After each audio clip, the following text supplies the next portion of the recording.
Hola, ¿qué tal? Buenas tardes, bienvenidos a Hagamos un Trueque, como saben, un evento de TLC Magazine México.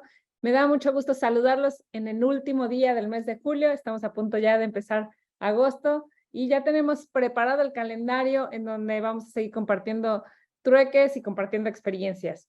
Y bueno, el trueque del día de hoy es libre comercio y movilidad del capital humano, en el que nos acompaña el doctor José Israel Ibarra González. Doctor, ¿qué tal? Bienvenido, Hagamos un Trueque. Me da mucho gusto tenerlo por aquí. ¿Qué tal? Un saludo a todas y todos. Muchísimas gracias por la invitación, Daniela, a todas las personas que integran TLC Asociados, así como pues, la revista Trade Law en Custom Magazine. Muchísimas gracias y bienvenido. Y bueno, pues antes de darle la palabra, me gustaría compartir dos cosas. Una, primero el dato peque del trueque, y dos, si es posible, Isa, que me ayudes a compartir el calendario de agosto, porque luego al final todo el mundo se va y no saben cuál es el calendario. Así que, Isa, ¿me ayudas a compartir el dato peque del trueque, por favor?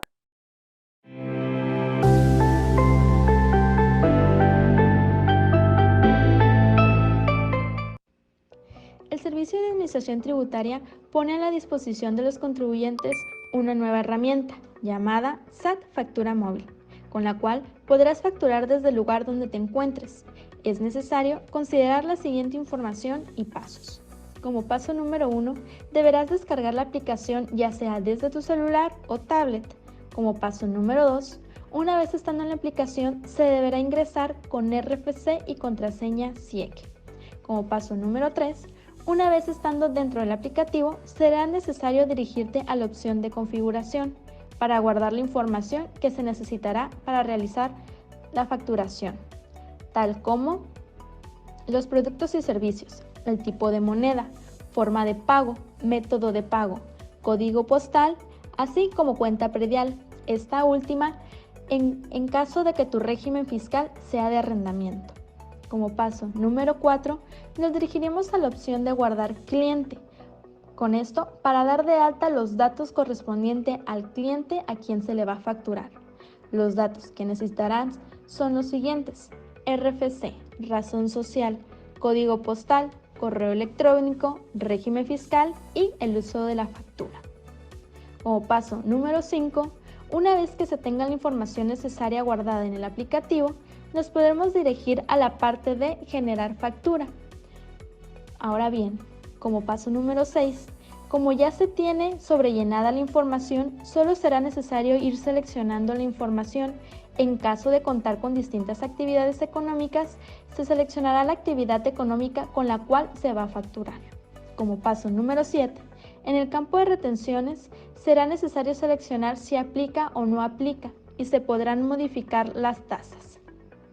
En el paso número 8, en el campo de trasladados será necesario seleccionar el IVA.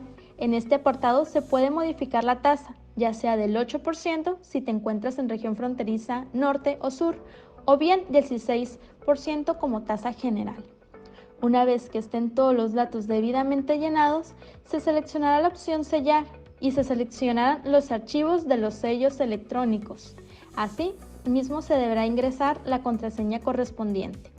Como paso número 10, listo, ya cuentas con tu factura elaborada y timbrada. Para poder realizar la facturación por este medio, será necesario que tengas guardado en tu celular o tablet los archivos de los sellos, así como su contraseña respectiva, ya que sin ellos no te podrá dejar facturar. Cabe hacer mención y para considerar que la única parte que nos dimos cuenta sobre el aplicativo que no se puede saltar es el apartado de retenciones. Cabe hacer mención que referente al servicio prestado, estas no son necesarias en ocasiones y el aplicativo no deja omitirlas.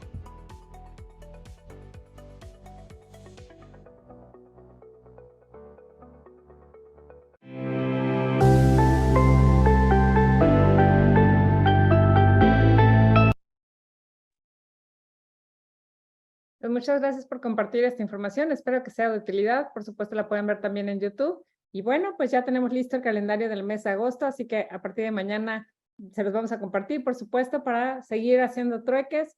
Y bueno, lunes y miércoles conectándonos con información y experiencias relevantes. Y bueno, para dar inicio a nuestro invitado de honor, quisiera, si me lo permite, presentar su semblanza. El doctor José Israel Ibarra González es cofundador e investigador en la consultoría y estudios de migración Continente Móvil, donde se especializa en las líneas de investigación de integración social de migrantes deportados, desplazamiento forzado interno y organizaciones civiles transnacionales de migración. Posee un doctorado en estudios de migración y una maestría en desarrollo regional por el Colegio de la Frontera Norte, el COLEF, así como una licenciatura en comunicación por la UABC, Campus Tijuana. Actualmente es candidato de investigador nacional. En el ámbito docente es tutor de la maestría en estudios de migración internacional del COLET. Además, es profesor de periodismo en la licenciatura de comunicación de la Universidad Iberoamericana Tijuana. También preside el Colegio de Comunicólogos de Baja California desde 2019. En 2022 fue profesor de la maestría de migración, modalidad en línea del Centro de Estudios de Posgrado en sede Ciudad de México. En el ámbito periodístico trabajó del 99 al 2014 en medios de comunicación locales, nacionales e internacionales, cubriendo temas relacionados con migración, derechos humanos y grupos vulnerables, así como política gubernamental y empresarial. Su compromiso con la investigación, la formación académica y el desarrollo social le permite tener una visión amplia y comprometida con la construcción de sociedades más justas e inclusivas. Doctor, bienvenido. Muchísimas gracias por acompañarnos el día de hoy a hacer un trueque. Y bueno, le damos la bienvenida. La dinámica es que usted tiene 40 minutos, 45 minutos para poder exponer y al final hacemos preguntas y respuestas y alguna participación de los ponentes. El trueque del día de hoy es libre comercio y movilidad del capital humano. Bienvenido, doctor. Muchísimas gracias, Daniela. Un saludo a todas las personas que están conectadas. Voy a compartir mi presentación.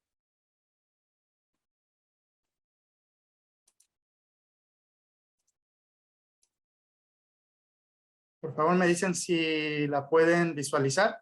Ya se ve perfectamente. Ok. Bueno, como lo comentaba Daniela, el nombre de la presentación es Hacia una mayor libertad del movimiento del capital humano en el contexto del libre comercio global. Y bueno, una de las grandes preocupaciones que se han tenido dentro de los estudios de migración es que en el libre comercio se ha avanzado tanto pues en el manejo de mercancías como de bienes como de capitales. Sin embargo, no se ha podido avanzar en lo que es la libertad de movimiento de las personas migrantes, que junto con ellas va el capital humano, que son pues todas esas habilidades, todos esos saberes, la educación, la experiencia que tienen las personas y que pudieran aprovecharse en donde el mercado lo está requiriendo, pero no lo pueden hacer debido a las propias restricciones en materia de migración. Entonces, pues la charla pretende hacer una reflexión sobre dónde estamos en este momento y hacia dónde vamos en los próximos años en materia de esta movilidad humana y del capital humano que llevan las personas migrantes. Y bueno, algunos datos sobre el panorama internacional de la migración laboral es que la Organización Internacional de las Migraciones registró 281 millones de migrantes internacionales en el año 2020. Esto representa el 3.6% de la población mundial. Y de esta cantidad de personas, 169 millones de personas fueron clasificados como trabajadores migrantes. Es decir, el 60%, poquito más del 60% de aquellas personas que no viven en el país donde nacieron, pues son trabajadores.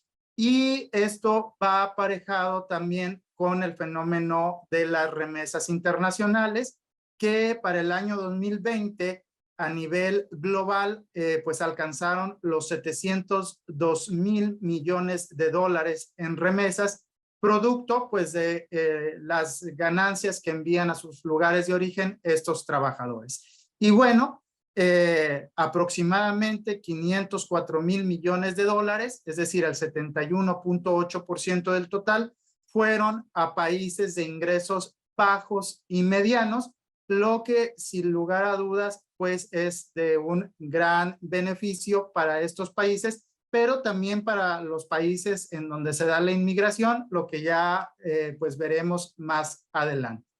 Y bueno, ¿cómo se comporta el fenómeno de esta migración laboral? A nivel global tenemos grandes corredores migratorios que van de países en desarrollo, en vías de desarrollo, a economías desarrolladas, particularmente en nuestro continente, y bueno, a nivel global, el caso de Estados Unidos de América como país receptor, pero tenemos otros casos también de recepción de personas trabajadoras, como son los Emiratos Árabes Unidos, Arabia Saudita y Alemania.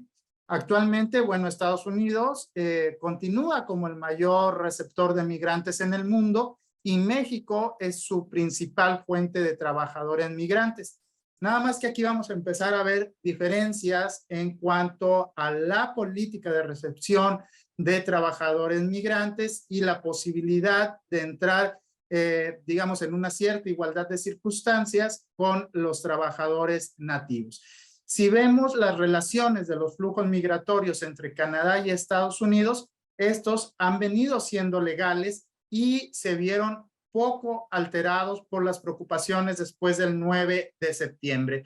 Esto ha sido muy diferente para, en este caso, México y su relación de emigración, una relación de más de 100 años de emigración, y esta relación, al verse cerradas las puertas de la migración legal, pues ha dado pie a una serie de fenómenos migratorios donde los trabajadores indocumentados van a ser quienes marquen la mayoría de esta migración y pues se van a trabajos de baja calificación, aun cuando muchos de estos trabajadores tienen credenciales, en este caso en México, que pudieran ser de gran provecho para los propios Estados Unidos, sin embargo son subvalorados y hay un desperdicio de cerebro. Además tenemos tensiones adicionales asociadas a las comunidades locales que han impedido diseñar políticas para aprovechar la integración a los mercados de trabajo de este capital humano. Y para un ejemplo tenemos lo que está pasando en el caso del estado de Texas, donde pues está aplicando políticas migratorias a nivel estatal, valiéndose de pues la autonomía que tienen los propios estados federados de los Estados Unidos. Y bueno, podemos ver entonces en el caso de los trabajadores altamente calificados, ya no de estos que estábamos hablando, que son bajamente calificados o, digamos, no tienen estas credenciales, que los Estados Unidos no ha tenido realmente un objetivo de integrar estos trabajadores altamente calificados completamente a su mercado, y tampoco en el caso canadiense. ¿Cuáles son las políticas que siguen imperando? Bueno, la de seguridad nacional en el caso de Estados Unidos y una política, digamos, de permitir la inmigración, pero vía reunificación familiar. Y esto está provocando, pues, la marginación de los trabajadores migrantes, y esto puede tener consecuencias a la competitividad ante procesos como es el envejecimiento, en este caso de la sociedad receptora. En cuanto a la política migratoria canadiense, sí tiene estrategias que favorecen más al mercado de trabajo y a estos trabajadores altamente calificados. Sin embargo, está dejando en desprotección a aquellos que son menos calificados. Y bueno, digamos que el antecedente al TEMEC lo tratamos en el Telecán, y cómo se observa pues desde el Tratado de Libre Comercio esta movilidad del capital humano. Entonces, digamos que las grandes líneas que se determinan por parte de los tres países firmantes, Canadá, Estados Unidos y México, coinciden en un interés, que es vamos a permitir la movilidad de los productos, vamos a permitir la movilidad de mano de obra calificada, claro, no en igualdad de circunstancias como debería de suceder, pero hay ciertos tipos de visa que te permiten esta entrada de la mano de obra calificada y de los capitales. Sin embargo, para estos trabajadores menos calificados, ninguno de los tres países está teniendo el interés de crear las opciones que permitan también un beneficio para las empresas que los están requiriendo. Entonces, pues de alguna manera es aberrante que tengas una gran población indocumentada, una fuerte demanda de trabajadores pocamente calificados, pero tus políticas no permitan que pues se beneficien ambas partes, ¿no? Tanto el sector empresarial, el mercado, como esta población indocumentada. Y en el caso de México, hay que destacar que México ha pasado de ser un país tradicionalmente de inmigración a ser un país que ahora es pues también de inmigración de trabajadores, de retorno de trabajadores que estuvieron particularmente en los Estados Unidos y de tránsito. Y bueno, tenemos que hay algunas zonas del país que tienen una alta demanda de trabajadores de baja calificación, pero seguimos teniendo barreras altas para obtener las visas que permitan trabajar. Además de otras barreras para las propias empresas. En este caso, por ejemplo, el artículo 7º constitucional de la Ley Federal del Trabajo, pues obliga al patrón a tener que emplear un 90% de los trabajadores mexicanos, aún en algunas áreas de especialidad. Si bien no aplica a directores, administradores y gerentes generales, esto es un gran candado cuando pues tienes un déficit que no hay cómo satisfacerlo. Una nota de diciembre de 2022 de la Canacintra calculaba la necesidad de 1 millón de empleados en México y pues este fenómeno se estaba concentrando particularmente, y ustedes que están en la comunidad del comercio exterior sabrán pues que en estas ciudades se está dando todo un movimiento de capitales, sobre todo por el nearshoring, que se están viniendo acá las empresas, están, digamos, dejando los países de Asia para relocalizarse cerca, en este caso, del mercado estadounidense, y no hay suficientes trabajadores. Esto está provocando canibalismo, aumento de los salarios. En el caso particular de Tijuana, presentaban el caso de una empresa que había subido 50% los salarios para atraer empleados, y esto provoca pues una escalada que no todas las empresas tienen el suficiente margen de maniobra para poder generar salarios en este sentido. Y bueno, algunos datos interesantes al respecto. Para julio del 2022, en el caso de los estadounidenses, se habían generado 11.2 millones de vacantes y tenían 5.7 millones de personas en mano de obra. Estamos hablando de millones de espacios sin poderse cubrir, con personas que tienen la posibilidad de cubrir esos espacios, sobre todo en el área de baja calificación, pero que las propias entidades de gobierno de los países receptores, muchas veces por cuestiones políticas, no permiten que se den para favorecer al sector empresarial. Y bueno, en el caso, ahorita veíamos estos datos, tanto de México, la cantidad de empleos que daba la Canacintra, que son necesarios, como el caso estadounidense, y vemos pues ahora el número de visas que tienen en algunos casos la posibilidad de trabajar, como son las residencias temporales y las residencias permanentes, así como su renovación.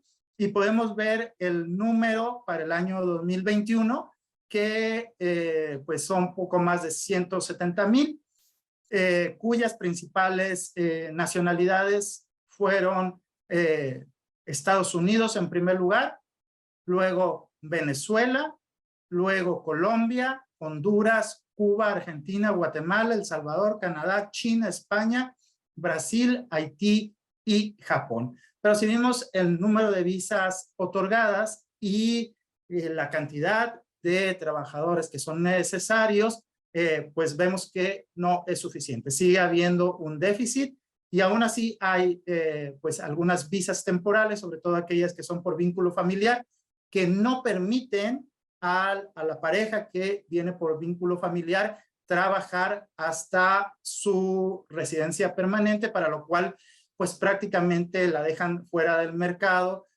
hasta 2 años, ¿no? Creando pues un perjuicio que no debería de suceder, ya que está ahí la mano de obra y está ahí la vacante laboral. En el caso particular de la frontera sur, tenemos el caso de la tarjeta de visitantes de trabajadores fronterizos, donde para el periodo de 2021 fueron otorgados apenas 3,231 para hombres y 512 para mujeres. Entonces, seguimos viendo pues una política que no está favoreciendo la inmigración de esta mano de obra internacional. Y lo que sí podemos ver es los eventos de ciudadanos extranjeros devueltos por la autoridad migratoria mexicana, es decir, las deportaciones desde México, y los números que para el año 2020 fueron más de 60,000 personas deportadas y para el año 2021 más de 130,000 personas deportadas, que bien pudieran, quizá no todas, pero sí alguna parte de este flujo, tener las facilidades de venir a trabajar de manera temporal o de manera permanente a México y aprovechar sus habilidades. Muchas de estas nacionalidades vienen con alta calificación, particularmente el caso de Venezuela es uno de los que más destaca con alta calificación, pero digamos que por la política migratoria no está sucediendo. Y en el caso de Estados Unidos es también una política de securitización, de deportación, que, bueno, la podemos ver todos los días en las noticias, pero aquí tenemos los números. Para el año fiscal estadounidense 2023, pues hubo encuentros o detenciones en la frontera de más de 2,300,000 personas de todas las nacionalidades. El año 2022 fueron casi 2,800,000, de las cuales vamos a enfocarnos particularmente en aquellos que pudieran estar siendo trabajadores en los Estados Unidos.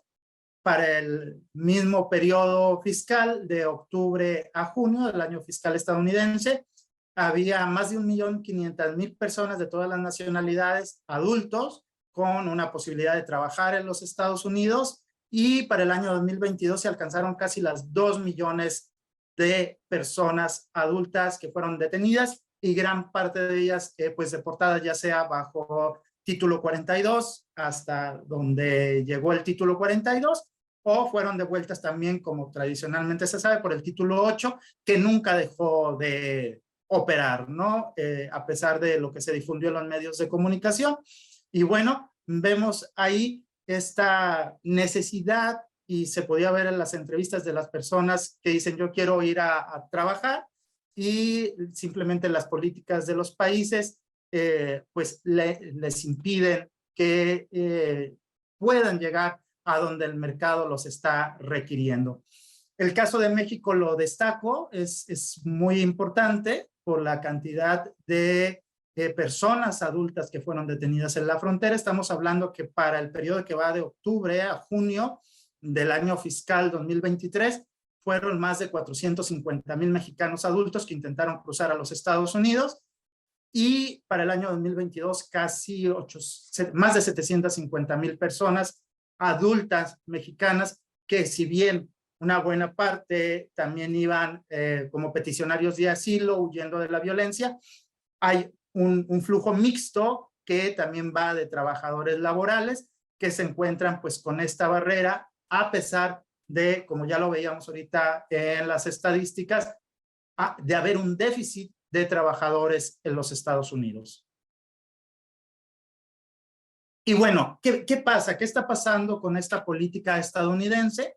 La política estadounidense está creando un efecto dominó tanto en México como en América Latina, que está pues cerrando los flujos de las personas migrantes, entre ellas este flujo mixto de trabajadores migrantes. Esta es una política de securitización, que la política de securitización es, en lugar de dejar en manos de civiles la administración de la migración, se deja en manos de las autoridades de seguridad, ejército, policías, guardias nacionales, y esto se está externalizando hacia otros países por la presión de Estados Unidos. En el caso particular, pues tenemos a México, pero también se está creando una barrera en Centroamérica y en Sudamérica.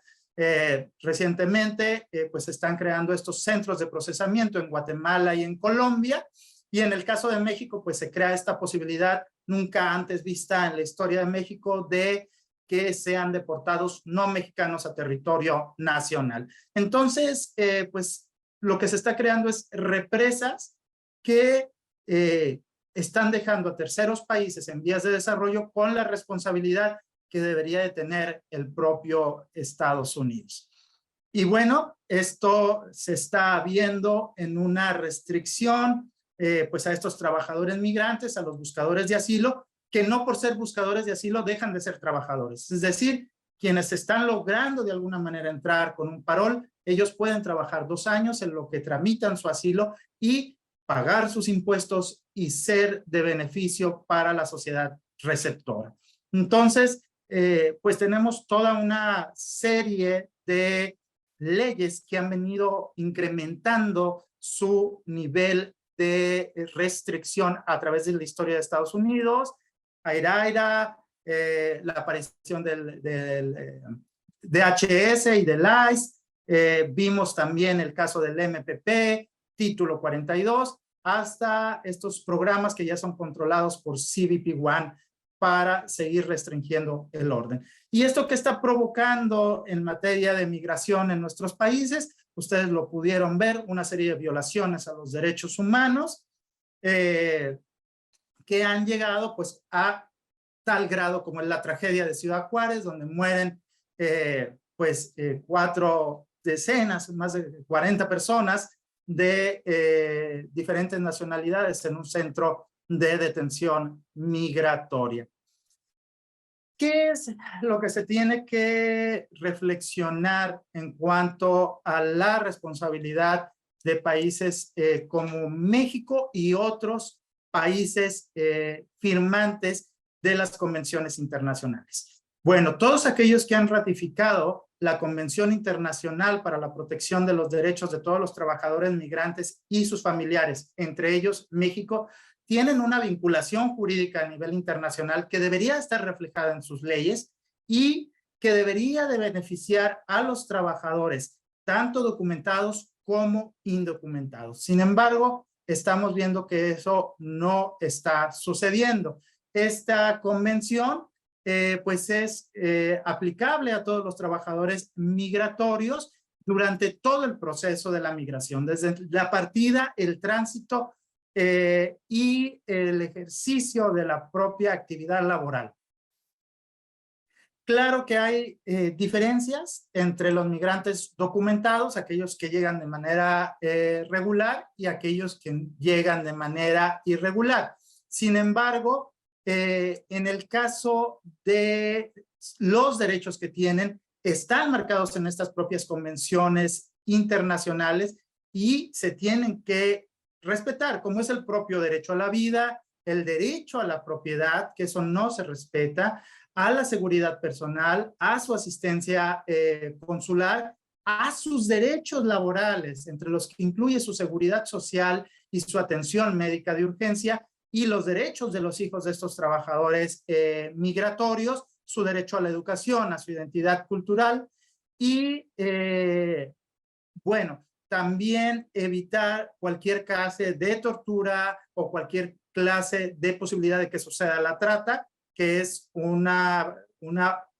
digamos, una de las posibilidades es el trabajo forzoso, ya sea sexual o ya sea también laboral, y que pues se ha avanzado poco en las procuradurías estatales en tener realmente un seguimiento a estos casos de los trabajadores internacionales. Entonces, esta convención, bueno, está disponible y se sigue peleando porque se lleve a cabo a nivel nacional y a nivel subnacional.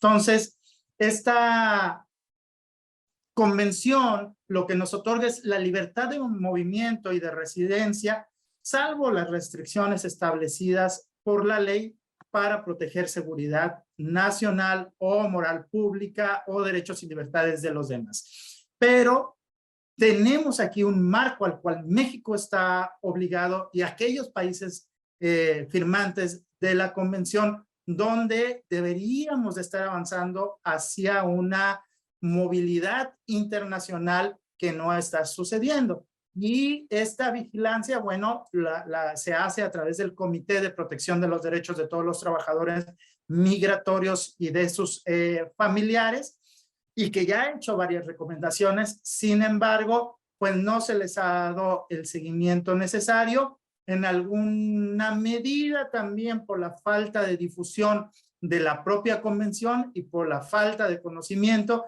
de muchas veces la cobertura periodística de todo lo que viene siendo el derecho público, que si bien ahorita yo me enfoco en el derecho laboral, pues realmente México tiene alrededor de 15 convenciones firmadas, donde está vinculado jurídicamente al respeto de todos los migrantes, independientemente de su condición laboral. Aunque el día de hoy, pues lo que nos compete es precisamente esa posibilidad de que vengan a desempeñar una opción viable que beneficie al mercado, a la producción de bienes y servicios a nivel internacional. Y bueno, vemos lo que ya les comentaba hace un momento, todas estas medidas que han sido una restricción, una externalización de la frontera y una, digamos, posición de México de ser reaccionario a lo que le va diciendo Estados Unidos, en lugar de crear estas condiciones para aprovechar a los migrantes que ya están en territorio nacional y crear las condiciones de un mejor mercado para su integración socioeconómica. Y por otra parte, tenemos también a los gobiernos subnacionales que no todos tienen las capacidades institucionales para atender la migración, porque pues se tiene la falsa creencia que es solamente la federación, en el caso mexicano, quien está como responsable de atender a las personas migrantes, cuando también hay una responsabilidad de estados y municipios, ya que son los gobiernos a donde son más cercanos las personas migrantes. Cabe destacar el caso de Tijuana, la oficina, la Dirección Municipal de Atención al Migrante, que ha venido haciendo una gran labor, sobre todo de poder vincular a las personas con aquellas empresas que pueden contratarlos. Ahí lo malo es esta necesidad de romper estas barreras para que se les otorgue sus permisos de trabajo. Y bueno, también la sociedad civil ha entrado fuertemente a través de los albergues que han creado departamentos como la Casa del Migrante, que son bolsas de trabajo. Hay varios albergues que tienen bolsas de trabajo y que ya hacen una preclasificación de quienes tienen ciertas habilidades como el uso del idioma inglés, como el manejo de ciertas maquinarias, sobre todo para la producción en la industria maquiladora, y de ciertos pues artículos en específico y que ya los vinculan con las empresas que requieren de esas habilidades. Son algunas de las estrategias que se están utilizando a nivel subnacional, pero no es igual. O sea, la infraestructura que tiene en el caso de Tijuana no es la infraestructura ni civil ni de gobierno con la que cuenta, por ejemplo, Ciudad Juárez o el caso de Tamaulipas o estados del sur de la República, que sus condiciones económicas son no tan, digamos, positivas como las del norte de México. Y bueno, tenemos aquí estas nuevas, digamos, centros de procesamiento que están abriendo para ver a quién le otorgan el asilo o no y mandarlos a los países, evitando, dicen, el riesgo de que lleguen vía terrestre, pero sin embargo, la celeridad con la que se procesan pues es muy lenta y las personas terminan entrando en desesperación. Y finalmente, pues tenemos aquí el cuarto muro, que es Sudamérica, donde pues Colombia se presenta también como este país que servirá como uno de los grandes filtros. Y para ir cerrando, bueno, hemos hablado de nuestras realidades, que es la realidad sur-norte hacia países desarrollados, desde países en vías de desarrollo. Sin embargo, esta situación también sucede en Europa, ¿sí? Y también hay esta diferencia entre los trabajadores calificados y los trabajadores no calificados dentro de la propia Unión Europea. Y uno pensaría que pues gracias al espacio Schengen cualquier persona puede irse a trabajar a otro país, pagar sus impuestos y todo es color de rosa, y realmente estudios como el de Capote Lama y Fernández Suárez nos revelan que sigue habiendo discriminación por cuestiones culturales e institucionales de los países de la propia Unión Europea. Entonces estamos viendo que esto no solamente es sur-norte, sino norte-norte y sur-sur, ¿no? También eso está sucediendo, particularmente hoy me encuentro en Guayaquil, Ecuador. Eso también está sucediendo sur-sur, por ejemplo, con todas las personas que están llegando de Venezuela. ¿A dónde llegamos o cuál es la gran conclusión? Bueno, la globalización, si bien ha habido un gran avance en materia de intercambio de bienes, de capitales y de capital humano altamente calificado, la realidad es que los países están tratando de contener las figuras del Estado-nación.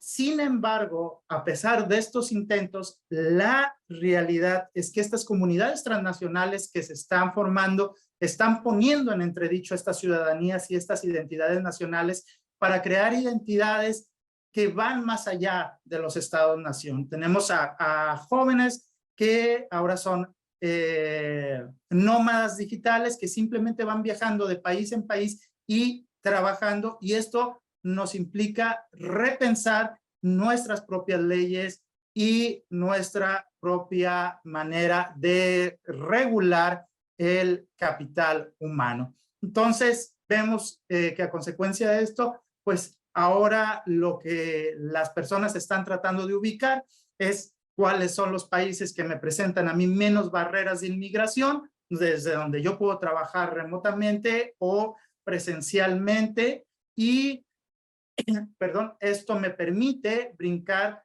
las barreras de aquellos países que tienen una política anti-inmigrante. Finalmente, ¿qué nos dice la ONU? Nos dice, apostemos por la migración. Si bien nos puede constituir un reto, porque pues hay que darle ciertos beneficios sociales a las personas inmigrantes, también va a registrar una serie de beneficios, ¿sí? Es más fácil atraer inmigrantes y más rápido que ralentizar procesos de envejecimiento de sociedades que pues no las puedes obligar a que tengan hijos, a pesar de que hagas políticas que propicien esto y tienes una contribución directa al crecimiento económico. Nos señala, pues, a diferencia de la población infantil que tardaría entre 15 y 20 años en empezar a trabajar, el migrante empieza a trabajar el día que llega, si tú le das la oportunidad. Y le va a registrar un beneficio por el pago de impuestos al país de llegada, pero también con las remesas al país del que salió. Estos salarios pueden ser muy superiores a los que se estarían generando en sus lugares de origen y estarían beneficiando a las propias empresas sin tener que cambiar toda la infraestructura a zonas que logísticamente no son viables de cambiar su producción. Entonces, esta migración pues se ve como una posibilidad de reducir el desempleo y el subempleo, aminorar la pobreza, impulsar el desarrollo económico y facilitar la transferencia de competencias, conocimiento, tecnología. Bueno, con esto casi terminaría. Realmente ahorita estamos viviendo pues todo un proceso de reacomodo a partir de la guerra entre Ucrania y Rusia. Vemos un cierre de las relaciones comerciales entre Rusia y los países de Occidente y Estados Unidos. Un poco América Latina está ambivalente. Lo que estamos viendo es un paso, si bien no a una globalización como era lo que se venía dando, sí estamos viendo pues estos grandes conglomerados de países que es muy probable que vayan a redefinir el comercio mundial, pero también vayan a redefinir el intercambio de este capital humano. Los procesos de investigación están pues todavía activos porque lo estamos viviendo, pero pues esperamos que en los próximos años estemos viendo todo este reacomodo y habrá que estar listos para también como parte del sector estar pues adecuando las medidas y las empresas a estas nuevas realidades. Y yo pues con esto terminaría mi intervención y agradezco nuevamente la invitación que me hicieron al programa. Muchísimas gracias y pues hagamos un trueque. Doctor, muchísimas gracias por esta interesante plática. La verdad es que nos dio datos muy interesantes. Aquí tengo una pregunta de Carlos Palencia. Dice, ¿qué tanto se está omitiendo la formación sobre otras habilidades para tener a la brevedad empleos que hacen falta? Un poco. Uno de los grandes problemas que tenemos es la equivalencia de las credenciales educativas. Tanto en Estados Unidos como en México, los procesos de equivalencia son tardados y eso nos está creando una barrera muy fuerte. Entonces tenemos pues médicos, abogados que llegan a los Estados Unidos y no pueden ejercer o tienen que ejercer a un nivel más bajo del que están calificados en sus lugares de origen y muchos con buenas calificaciones, es decir, de universidades muy prestigiosas en sus lugares de origen. En el caso mexicano sucede lo mismo, personas que llegan de otros países, tanto de países desarrollados como en desarrollo, llegan con sus títulos profesionales e inclusive estudian sus maestrías y sus posgrados en México, pero no les permiten a ellos o no les reconocen estos títulos porque la Secretaría de Educación quieren que revaliden desde la preparatoria, luego de la preparatoria que revalide la universidad, que vaya a su lugar de origen por el pensum materia por materia, a que diga qué vieron en la universidad, tener una universidad que dé esa misma licenciatura en México y después de validar eso, le validan los posgrados. Entonces estamos hablando de un proceso de años donde tienes una persona alta, muy altamente calificada, es decir, maestría o doctorado, pero que al mercado laboral no le permites ingresar por políticas que a esta altura de globalización parecerían absurdas, pero la realidad es que están en ley y no se puede hacer nada, pues. Aquí también Lisbeth nos decía, si hay datos oficiales en México sobre las nóminas digitales, es decir, hasta dónde ha logrado impactar su presencia a nivel económico poblacional. Ok, en el caso... de Reuters. Ok, bien. Muchas gracias por la pregunta. Muy interesante. Bueno, no se tiene propiamente un censo de los nómadas digitales. Se tienen alguna posibilidad de medir quién haya optado por una visa de trabajo en México y poder ubicarlo, pero por ejemplo, a diferencia de otros países europeos, México no ha creado la visa de nómada digital. Entonces, eso también nos crea un gran hueco y nos deja atrás en esta posibilidad donde ya no uno, sino varios países alrededor del mundo cuentan con esta posibilidad donde simplemente hay que demostrar que tú tienes el trabajo y que estás pagando los impuestos y trabajando y a ti te dan la posibilidad de residir en el país legalmente. Entonces, es necesario pues actualizar nuestra legislación a los tiempos que estamos viviendo. Entonces, si vemos esta coincidencia, es tanto en la pregunta anterior como esta, es que seguimos viviendo con legislaciones laborales que están años atrás a la realidad de la migración laboral.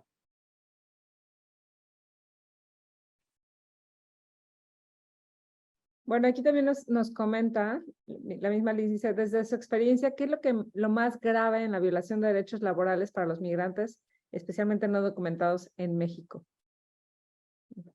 Sí, hemos, pues particularmente es este empleo en negro, es decir, el contratarlos, por ejemplo, en la industria de la construcción sin ningún tipo de beneficio social al que estarían obligados de acuerdo a la Convención Internacional, con salarios muy por debajo de sus pares mexicanos. Y esto sucede no nada más en México, sino sucede también en los Estados Unidos. Y lo sabemos, ¿no? Todo este trabajo en negro de trabajadores indocumentados.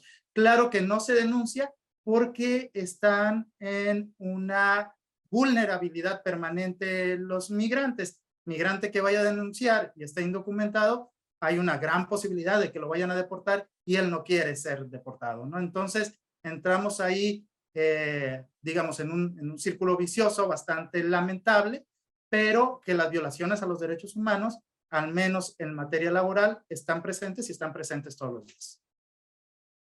Aquí, la verdad, Memo Malpica, que te mandamos un fuerte abrazo, Memo.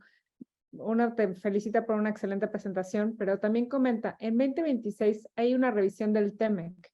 ¿Qué te gustaría ver como mejoras en el capítulo de entrada temporal de personas de negocios de ese tratado, o en general, de estos capítulos en los tratados comerciales?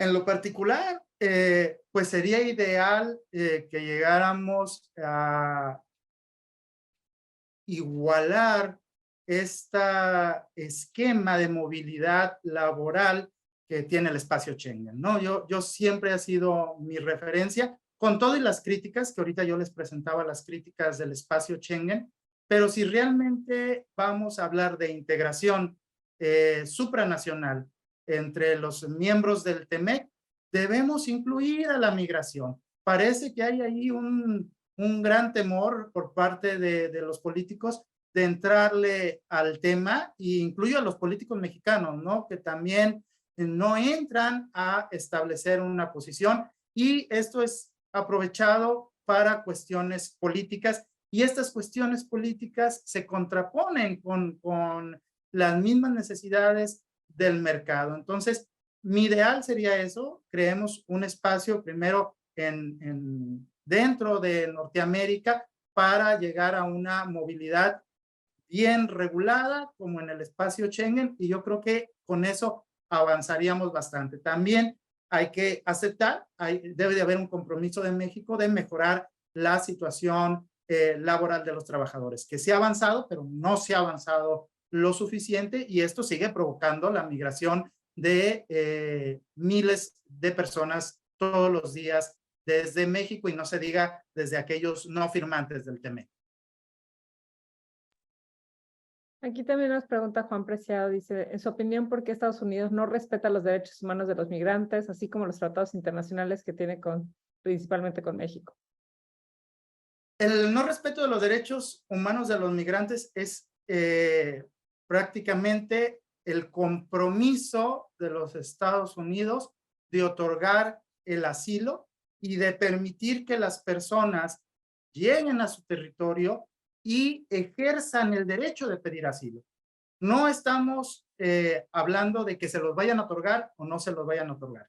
Ese es un proceso que ya deberá de llevar el juez en la materia y determinar si la persona realmente cumple las condiciones, si su vida corre peligro por motivos de raza, religión, motivos políticos, y todo lo que conlleva pues las discriminaciones que te dan la oportunidad de pedir un asilo.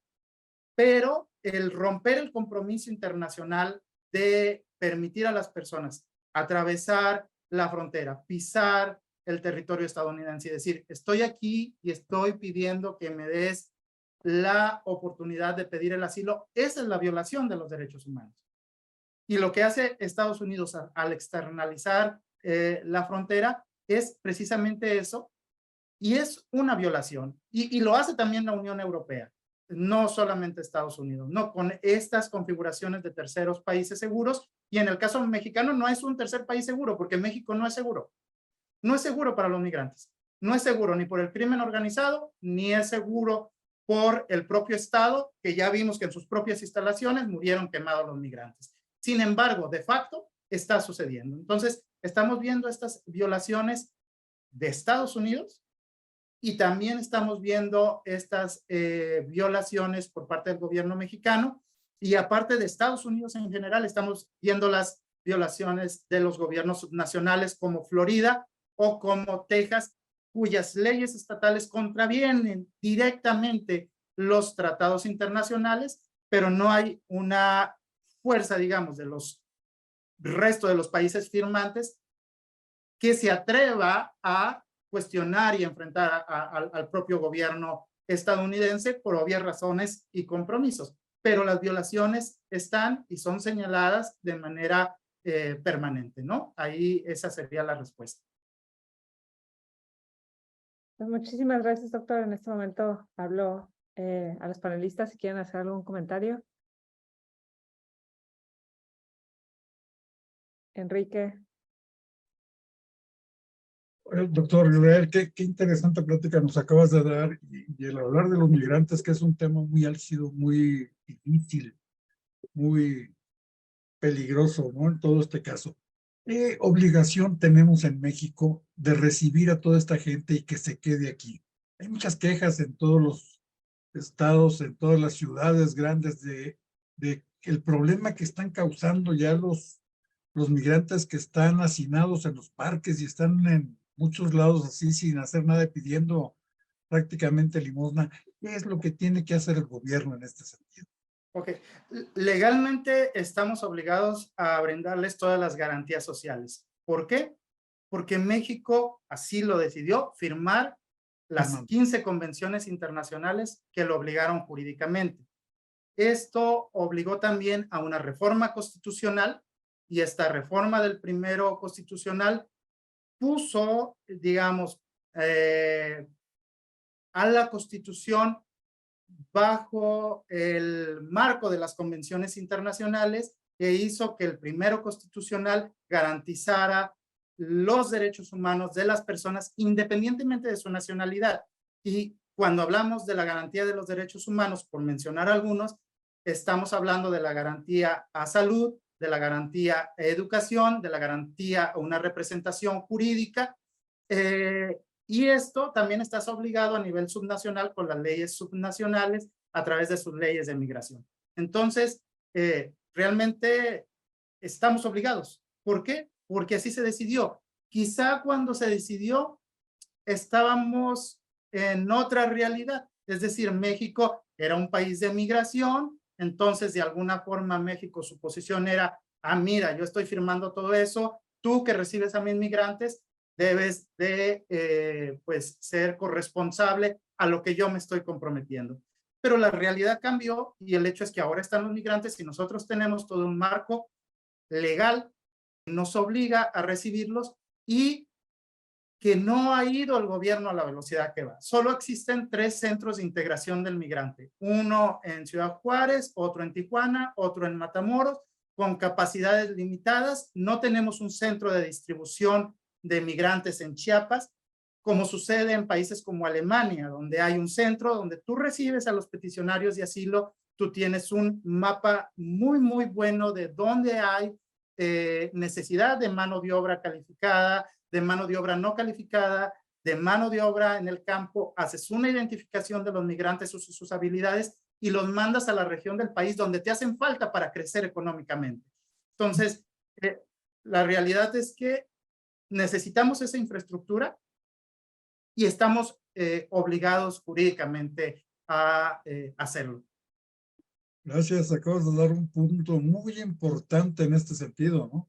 De que México necesita diversificar todos esos migrantes que se están quedando en México, muchísimos. Afortunadamente en Tijuana ya se están integrando a la fuerza de trabajo de maquiladoras y todo eso.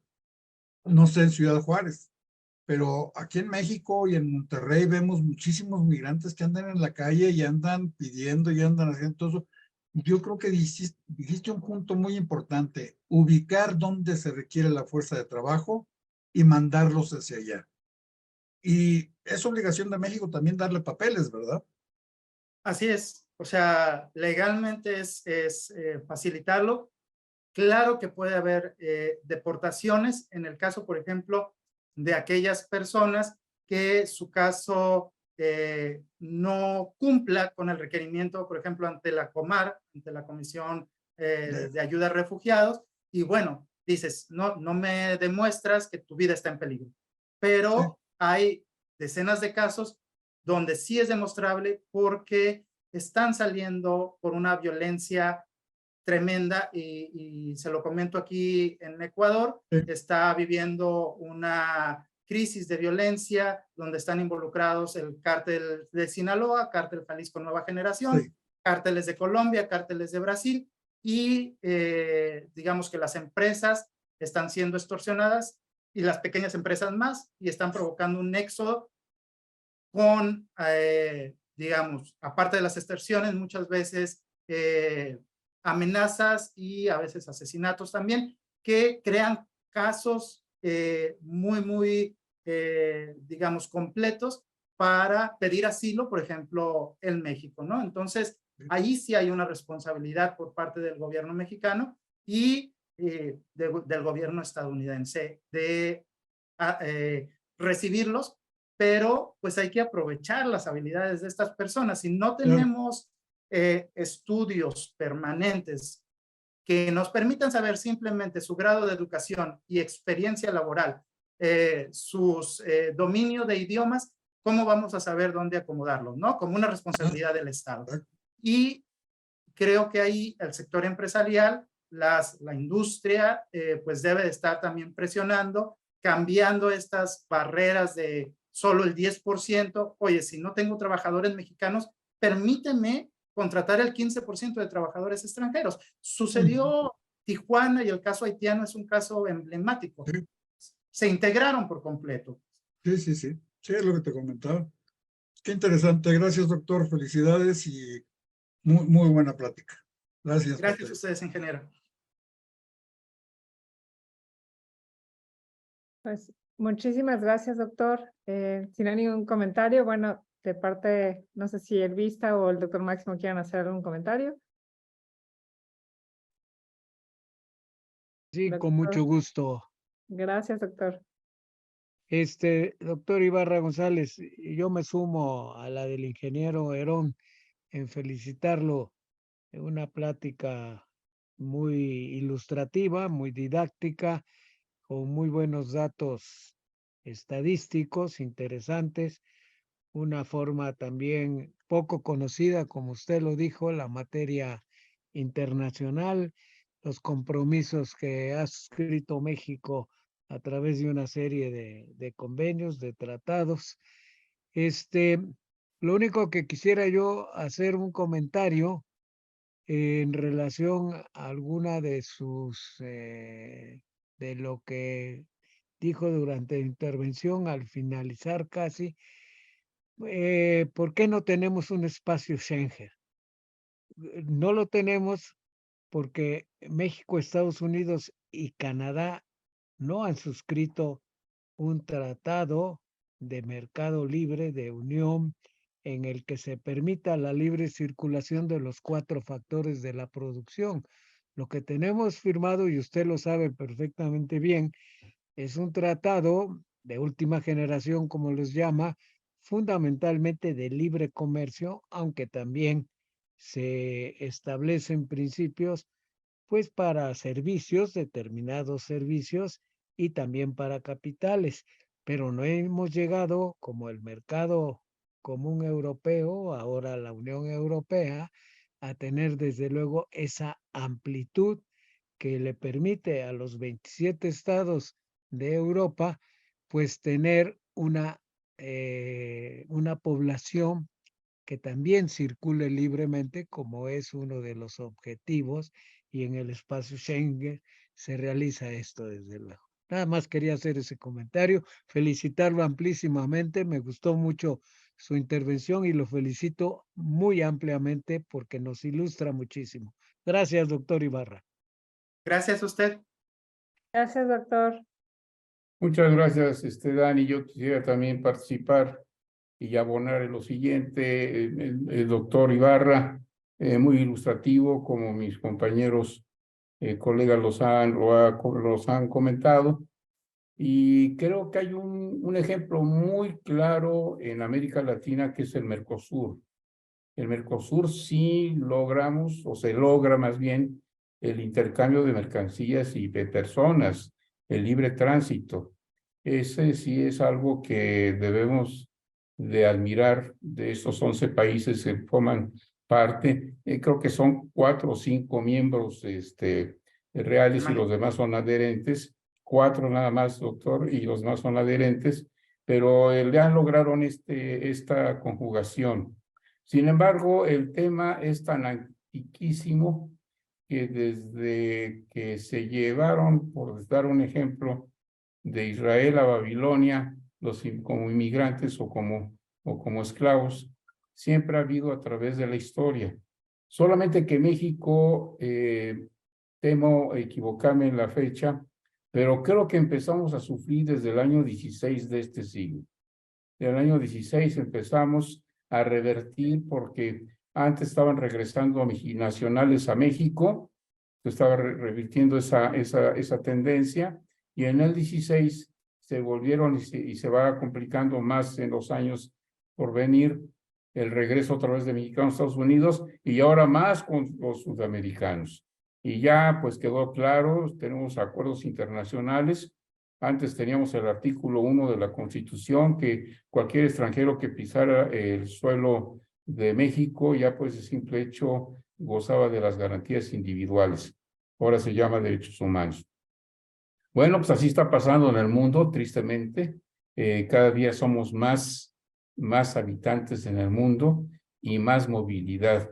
Cuando dio los datos de los casi 200 y tantos millones desplazados de sus lugares de origen, válgame, pues debemos agradecer y a quien corresponden los cielos de que estamos, por lo menos los que estamos aquí en este foro, tenemos una ocupación y no tenemos esas circunstancias que nosotros los hemos visto en las avenidas pidiendo dinero y con niños cargando, familias, una pareja con niño o una pareja con 2 niños, y la verdad que rompe el corazón ver esa circunstancia, pero esa es la realidad y esos son los tiempos que estamos viviendo. Muchas gracias, doctor Ibarra, por su por su participación y por todos los datos que nos dio. Gracias, agradecido.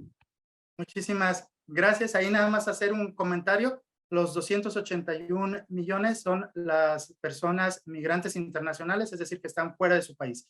Los desplazados con la guerra Ucrania-Rusia, que son, ahora sí que tuvieron que huir de su país, rompimos la barrera de los 100 millones de personas desplazadas porque tuvieron que huir de su país.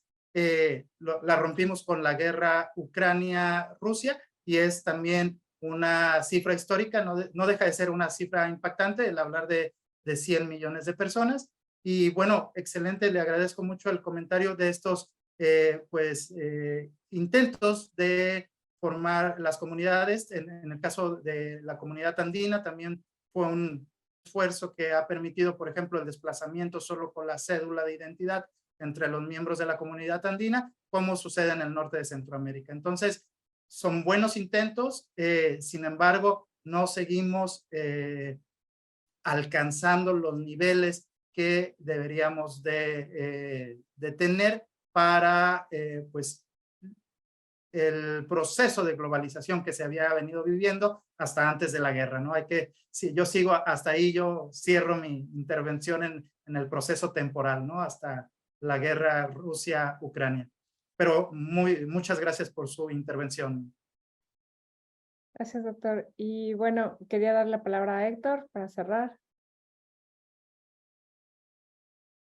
Tarde, pero de verdad me uno a la felicitación que han hecho los otros panelistas respecto de la participación del doctor Ibarra, una excelente forma de darnos a conocer este problema. Hay un punto que me parece que no quedó muy claro y me parece que es importante tomar en consideración, y es que, en primer lugar, el problema que tenemos en frontera respecto de la deportación de migrantes ilegales a Estados Unidos se ha venido agravando porque México indebidamente, injustificadamente y a fuerza adoptó algo que se conoce como política de tercer país. ¿Qué significa? Significa que nosotros estamos obligados a recibir a nuestros connacionales, pero no lo de terceros países.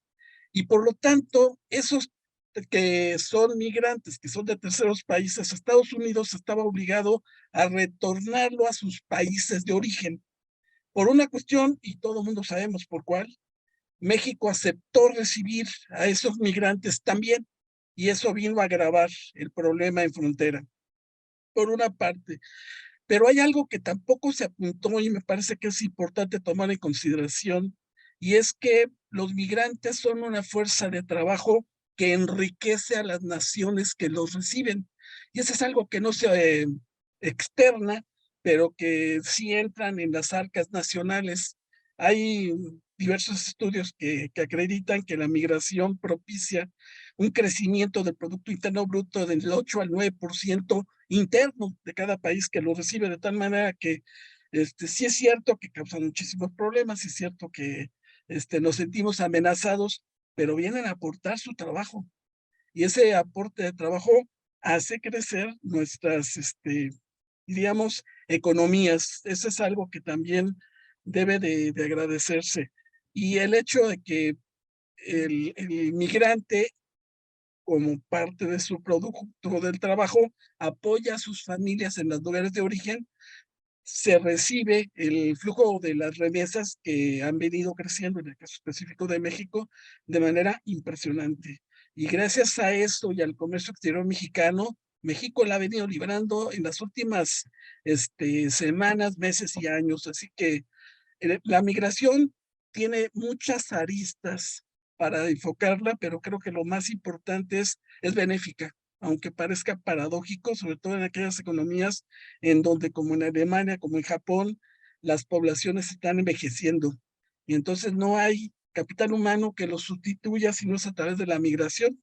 Ya nada más queda como último punto que a todo el talento que va a esos lugares realmente se le brinde la oportunidad de desarrollarlo y no se utilice exclusivamente en actividades de muy baja calidad y con muy bajos salarios.